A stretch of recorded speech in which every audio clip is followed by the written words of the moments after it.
Bonjour à tous, j'espère que vous allez bien, ça fait sincèrement plaisir de vous retrouver aujourd'hui. Alors sur cette vidéo assez spéciale aujourd'hui, on va se concentrer et se consacrer au député de la France Insoumise, David Guiraud, et faire son éloge bien sûr. Avant cela les amis, je compte sur vous pour la visibilité de la chaîne bien sûr. Likez-moi cette vidéo un maximum de fois. Qui dit plus de visibilité, dit plus de vidéos chaque jour.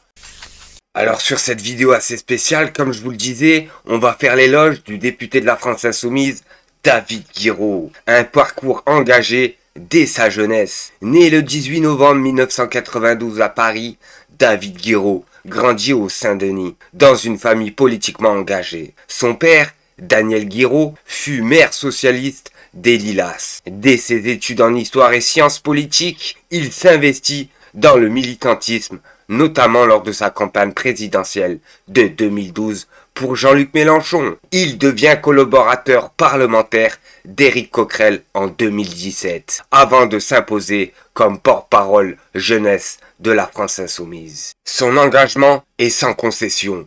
David Guiraud est reconnu pour sa défense intransigeante des principes de justice sociale et de l'antiracisme. Il n'hésite pas à prendre position sur des sujets sensibles, affirmant sa solidarité avec les populations marginalisées et dénonçant sa discrimination. Sa détermination à représenter les voix souvent inaudibles témoigne de son engagement profond en faveur d'une société plus équitable. En somme, David Guiraud représente une nouvelle génération de responsables politiques alliant conviction profonde, maîtrise des outils numériques et volonté de transformation sociale. Son parcours et son engagement font de lui une figure incontournable de la gauche.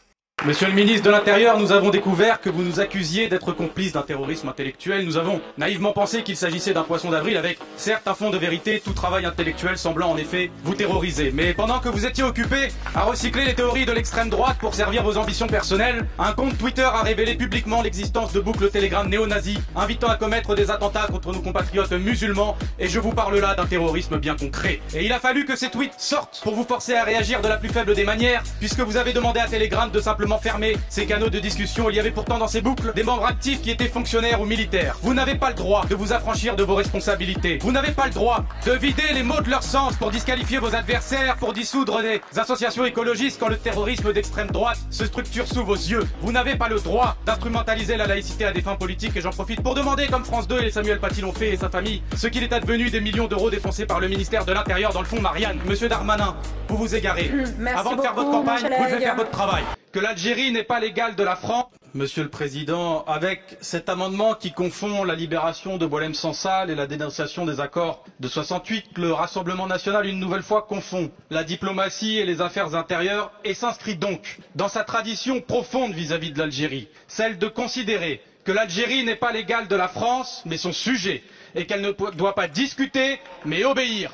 Et nous ne faisons ici que dire que le temps où l'Algérie était un département français, colonisé, maîtrisé, cadenassé par le ministère de l'Intérieur, est terminé, et que la colonisation est terminée, et que nous refusons de nous inscrire dans les pas du Rassemblement national. Et si la situation politique avec l'Algérie est bloquée, c'est parce que des représentants français continuent de se comporter ici dans l'hémicycle en colons. Et si la situation concernant Boualem Sansal est bloquée, c'est parce qu'à 2 jours du 8 mai, qui est une date pour nous heureuse, mais à 2 jours du 8 mai, qui est pour les Algériens le massacre de Sétif, de Guelma et de Kerata, où la France a tué des dizaines de milliers de morts, des députés français continuent de se comporter en colons, eh bien précisément vous êtes la cause de nos malheurs et des malheurs en partie de Boualem Sansal. Monsieur le ministre, vous reprenez cette vision coloniale quand vous assimilez la défense de nos valeurs et surtout la défense de la mesure en matière géopolitique, je vous cite, la haine de soi ou même la repentance. Il ne s'agit pas de repentance, monsieur le ministre, mais simplement de respect et de reconnaissance. Sinon, iriez-vous dire à madame Gisèle Halimi ou à madame Simone de Beauvoir qu'elle faisait de la repentance lorsqu'elle s'inscrivait dans la mesure et dans le respect de l'Algérie, justement pour faire débloquer de nombreux dossiers. Quant au Rassemblement national, qui est en train de hurler sur ses bancs, quand je vous vois, je ne vois pas grand-chose d'autre que le visage d'Ahmed Moulay. torturé, tué en 1957, et dans la maison de qui on retrouvera le couteau d'un homme qui s'appelait Jean-Marie Le Pen. Et si aujourd'hui vous n'avez plus ce couteau, je les vois sur toutes vos langues. Et c'est ça qu'on aime sur le député de la France Insoumise, David Guiraud. Surnommé le puncher de la France Insoumise, David Guiraud se distingue par sa capacité à porter les combats de la gauche sur les plateaux télévisés et les réseaux sociaux. Ils abordent des sujets tels que des violences policières, le contrôle aux faciès ou la précarité des étudiantes, ce que font pas les autres. Utilisant des plateformes comme Twitch, ils engagent un dialogue direct avec la jeunesse, mêlant discussions politiques et même sessions de jeux vidéo. C'est très bien qu'on ait cette discussion sur la formation contre l'antisémitisme des élus étudiants, parce que ça permet quand même de parler de l'éléphant au milieu de la pièce. En novembre 2024, quand un jeune homme se photographie en faisant un salut nazi devant l'université, il n'appartient pas à la France Insoumise. Il n'est pas question d'antisionisme. Il est question d'un membre d'une organisation d'extrême droite qui s'appelle l'Action française. Je n'ai entendu personne condamner cet acte-là. Lorsque, à Strasbourg, 6 février, sont révélés une série de montages photos antisémites, ce n'est pas la France Insoumise qui est en cause, ce n'est pas la discussion autour de l'antisionisme, c'est le syndicat l'UNI qui est alors mis en cause, notamment avec une collaboratrice au Parlement européen du Rassemblement national. Je n'ai entendu personne condamner ce qu'il s'est passé à ce moment-là. Lorsque, le 19 février, à Toulouse, sont révélés encore une fois des séries de montages photographiques antisémites et la réalisation d'un salut nazi dans l'université, ce n'était pas dans le local de la France Insoumise, c'était dans le local de l'association toujours d'extrême droite nommée l'UNI, aux côtés de figures du syndicat, dont un certain Victor, affilié au Rassemblement national. Je n'ai entendu personne dans les rangs du Rassemblement national, notamment pour condamner cet acte. Ce silence criant contraste avec votre obsession à faire taire les étudiants qui sont mobilisés dans le cadre d'une controverse politique qui vise à s'opposer à un génocide en cours à Gaza. Et il est aussi la preuve que sur ces bancs, il n'y a pas beaucoup de gens qui sont intéressés par la lutte contre l'antisémitisme, simplement, mais par faire taire les voix de la paix. Le débat prend quand même une tournure un peu curieuse, parce que tout à l'heure, j'ai parlé de faits concrets d'antisémitisme dans les universités. C'est quand même le débat parlementaire qui nous occupe. J'ai révélé plusieurs faits, 5 au moins, notamment de salut nazi, de photomontages antisémites, réalisés par des membres d'un syndicat, l'UNI. J'ai entendu un ministre dire que c'était grave. J'ai pas entendu de condamnation politique, mais peut-être que j'ai un problème d'audition, de la part du Rassemblement national ou de la majorité, du syndicat spécifiquement, l'UNI. J'ai pas entendu de condamnation, par exemple, de M. Oudoul, qui d'ailleurs défendait en 2024 ce syndicat-là, au micro évidemment d'une personne accusée de corruption sur mineur, parce qu'on se refait pas même. J'ai pas entendu de condamnation, pas plus que je n'ai entendu de condamnation de Madame Berger. Et alors, je me suis dit, c'est bizarre, je suis allé voir les tweets, pas de condamnation non plus de l'UNI pour ces faits graves d'antisémitisme dans les universités. Je crois que c'est en rapport avec l'amendement, l'antisémitisme dans les universités. C'est à part si vous considérez que faire un salut nazi dans une université, c'est pas grave. Mais nous considérons que c'est grave. Et alors je me suis demandé, mais comment ça se fait qu'il y ait ce silence, notamment d'une ministre qui avait par exemple appelé à démanteler Amnesty International il y a quelques années. Oui, j'y vais, de toute façon j'ai fini. Et j'ai appris, surprise, mais Madame Aurore Berger était membre de l'Union nationale interuniversitaire. Madame, vous avez été membre d'une organisation antisémite. Je suis désolé de vous l'apprendre. Et c'est ça qu'on aime sur le député de la France Insoumise, David Guiraud. C'est un député qui se bat pour les bonnes causes. Un député ancré dans le Nord. En 2022, faut le savoir, parce que pas tout le monde le sait. Il a été élu député de la 8e circonscription du Nord sous l'étiquette de la France Insoumise. Puis réélu en 2024 avec plus de 64% des voix face au Rassemblement national. Sa base électorale est particulièrement solide à Roubaix, où il obtient plus de 70% des suffrages. En octobre 2024, il annonce sa candidature au municipal de 2026 à Roubaix, exprimant sa volonté de rassembler les forces du nouveau Front populaire dès le premier tour. Et c'est grâce à ces personnes-là que la France Insoumise est à 2 doigts de prendre le pouvoir. De gestion, des erreurs de gestion. Quand il était interrogé, le variant Delta s'est diffusé dans notre pays parce que le gouvernement a fait des erreurs de gestion. des erreurs de gestion. Quand il était interrogé sur la 4e vague, le variant Delta, parce qu'on voyait ce qui se passait au Royaume-Uni, il disait mais non, les voyants sont au vert. Bah les voyants sont au vert, les gens ils se sont dit je vais me faire vacciner en septembre. Voilà, il y en a plein qui se sont dit ça. Moi j'ai des gens dans mon entourage qui sont pas du tout anti-vaccins ni rien, mais qui se sont juste dit je vais attendre un peu parce que j'ai du boulot, parce que c'est compliqué, parce qu'on m'a dit que ça fatigue d'être vacciné, etc. Est-ce que finalement c'est si grave que ça se passe sanitaire? Ouais. C'est ça la question. Oui, déjà c'est des gens qui, enfin on est quand même, faut se rendre compte à quel point on s'est habitué à être gouverné par des gens qui nous mentent quoi. Enfin je veux dire Emmanuel Macron en décembre il dit le pass sanitaire sera pas obligatoire. Non c'est pas qu'ils se trompent, c'est qu'ils nous mentent parce que quand on vous dit, je l'ai dit et je le répète, c'était son tweet en fin décembre. La manœuvre dilatoire. Je l'ai dit et je le répète, le passeport sanitaire, le vaccin ne sera pas obligatoire alors que de fait il l'est, tout le monde le sait. Quand c'est le cas, vous avez une Muriel, je me souviens par exemple de Elisabeth Borne, ministre du Travail, qui nous expliquait il y a quelques mois, c'est pareil, qu'on ne pouvait pas se contaminer au travail, que le travail n'était pas un lieu de contamination. Et bien là maintenant, si vous n'avez pas votre passe sanitaire, vous pouvez vous faire virer de votre boulot, ou du moins suspendre son salaire, ce qui veut dire aussi virer. Vous aviez un Gabriel Attal qui nous disait les voyants sont au vert, maintenant il faut tout fermer un mois et demi après. Bah, je suis désolé, mais à un moment en fait, le passe sanitaire il vient régler quoi dans la diffusion du variant Delta? Il est là le variant Delta, il va se propager, et d'ailleurs quand vous regardez, moi il y a quelque chose qui me fait encore plus peur, c'est qu'on est en train de considérer que les gens qui sont vaccinés peuvent plus être qu'à contact. Ce qui est faux, moi j'ai des gens dans mon entourage qui ont été vaccinés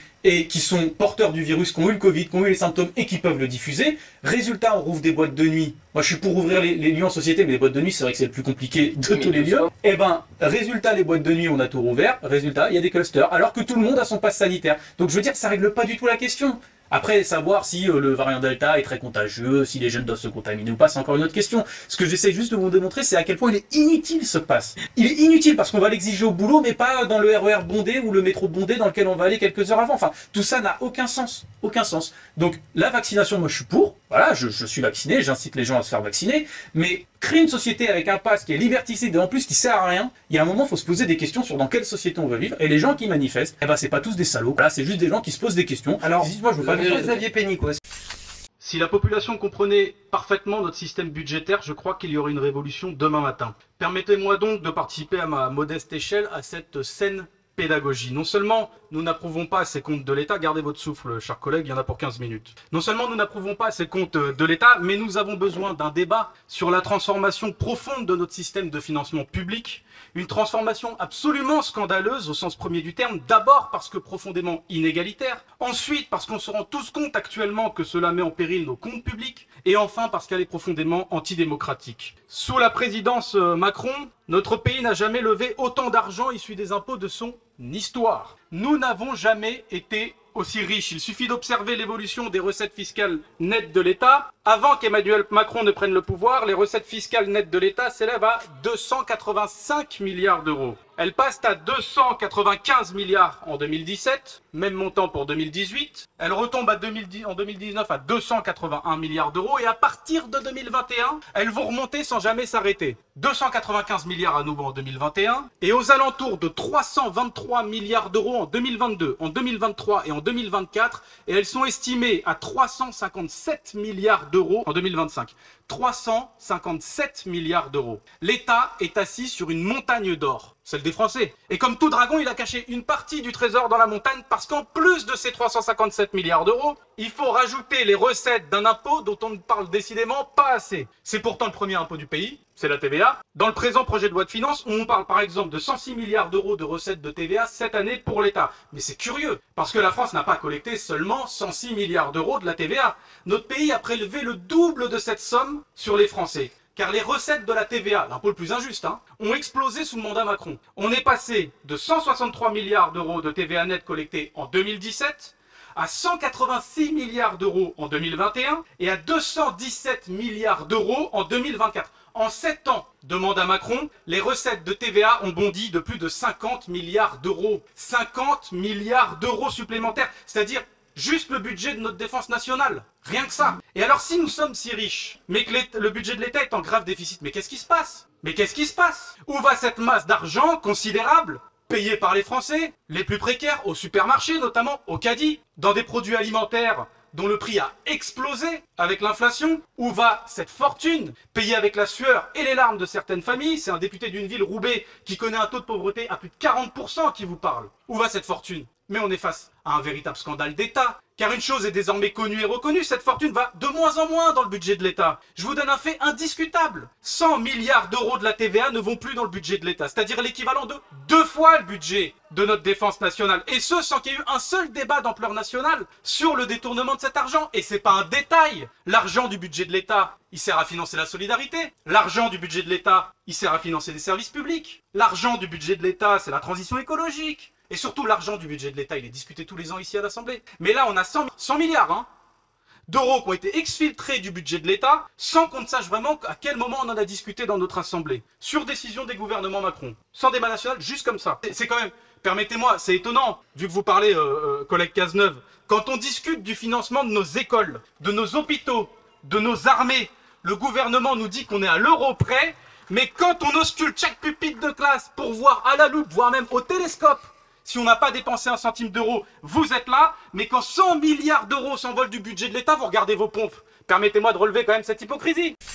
Mon groupe parlementaire, pour redire. Je souhaite profiter de la présence de la présidente de mon groupe parlementaire pour redire à quel point je suis fier d'appartenir à un mouvement politique qui a refusé de se taire sur la Palestine, qui a refusé de rester muet face à l'horreur des images diffusées en direct sur nos téléphones portables. Un mouvement politique qui, depuis 1 an et demi de massacre abominable, a fait valoir une liberté fondamentale, celle de dire non. Non à la loi du plus fort, de dire non au piétinement du droit international, de dire non à l'écrasement du peuple palestinien, de dire non aux assassinats d'enfants et d'innocents, de dire non au vol des terres et à la destruction de toutes les infrastructures, de dire non au génocide des Palestiniens. Et c'est en disant non, c'est en refusant de toutes nos forces de participer à cautionner une seule seconde ces atrocités que nous faisons vivre et que nous faisons respirer notre identité française profonde, celle qui proclame la liberté, l'égalité et la fraternité envers tous les peuples du monde et donc envers les Palestiniens qui ont le droit de vivre et de vivre libres et dignes. Parce que sinon, si nous tournons le dos à nos principes et à notre identité, alors, à quoi servent? À quoi servent les bouquins que l'on apprend à l'école? À quoi servent les combats des grands hommes et des grandes femmes qui dorment au Panthéon? À quoi servent les tableaux qui peignent la paix et les poèmes qui avertissent de la guerre?